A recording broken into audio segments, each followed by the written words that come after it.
Right now my focus is communications and media, but I want to go into PR and advertising. So I want to work for probably a PR or advertising firm. But that's kind of what I want to do. I want to be at a firm, kind of like directing, calling the shots, things like that. Because I personally, I feel like I have the vision, but I don't have the tools necessary to get the jobs done. So I think if I could find someone at a firm like that, that's my goal. Like many DePaul students, Jonathan Annex is focused on his future, but his time at DePaul has been unlike any other student. April 10th, 2016 is a day he will never forget.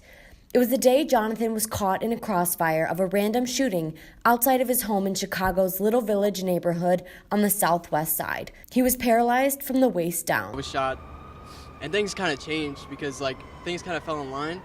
So my expectations were non-existent basically, because I was basically restarting life. But things have gone very differently, and I think for the better too, because I find myself to be more focused now. I'm more driven and able to realize the importance of the opportunities I've been given. Whereas before, I probably would have squandered half the opportunities I've been given. Living in a technologically advanced society, Jonathan has received first-class treatment and benefited from initiatives to help individuals with disabilities in getting around. I did therapy at Shirley Ryan, which is a really good, I don't even know what to classify it as, but I went there for therapy for spinal cord. I was in the spinal cord unit. And they have just a bunch of random cool stuff every day. There's so many advancements there, and just being there I was like, whoa, this is cool. That's cool. They have exoskeletons, and you saw the crazy wheelchair. But Jonathan prefers to keep it simple. There's plenty of things to I guess even the playing field, It's people always ask me why I prefer my manual wheelchair over a power chair. It's way heavier, it's way bulkier. And I think it's fun getting around in these, because I'm constantly doing stuff. And for many students, college is a time to explore their own individual identity. Jonathan has done that by getting tattoos. They're primarily a form of expression, all of my tattoos have meaning, some sort of meaning, even if it wasn't intentional to begin with. I'm able to find meaning within symbols, and aside from them providing meaning and telling a story like my story, they're also just an art form, It's I'm so used to people staring because of the wheelchair, and I find it fun to stare back at people and make them uncomfortable. But I figured people are gonna be staring, why not give them something to stare at, And I got some big old tattoos now. The physical restrictions that come with being in a wheelchair have changed Jonathan's hobbies and activities. So I wasn't driving in high school. I used to ride my bike a lot. I used to bike and run. Those are my two things, my releases. So I couldn't bike anymore, obviously. I couldn't run anymore, obviously.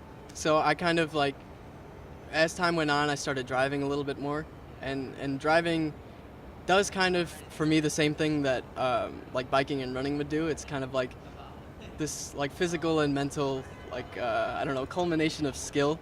And it's also a way to connect, because I went and got a 4-door, and now my friends can all ride with me, and we can just be out and about. And that's what I like to do. Jonathan's resilient character stems from his positive mindset and outlook on life. Things, like you said, things happen in life, and this was just one of those things that happened. I had nothing to do with it. No one that I knew had anything to do with it.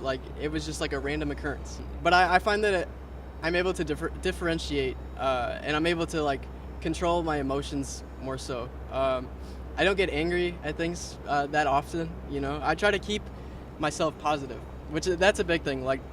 I used to be very hard on myself, just my internal monologue was very negative, and then slowly over time I changed that, and by bringing positivity to myself, I'm able to give off this positive energy, which often is reciprocated, and that's the way I kind of go about daily life. New obstacles are constantly appearing in people's lives. Jonathan shared with me how he overcomes his barriers. I think it's important to have a very good network, and luckily I had my family, and they're the ones that helped me through it. And if you're feeling stuck, find someone to talk to. get a different perspective and reevaluate your thoughts. Jonathan Annex's time here at DePaul continues to show what hard work and a strong mindset can do, even in the hardest, most unpredictable times. For Good Day DePaul, I'm Ariana Kraft.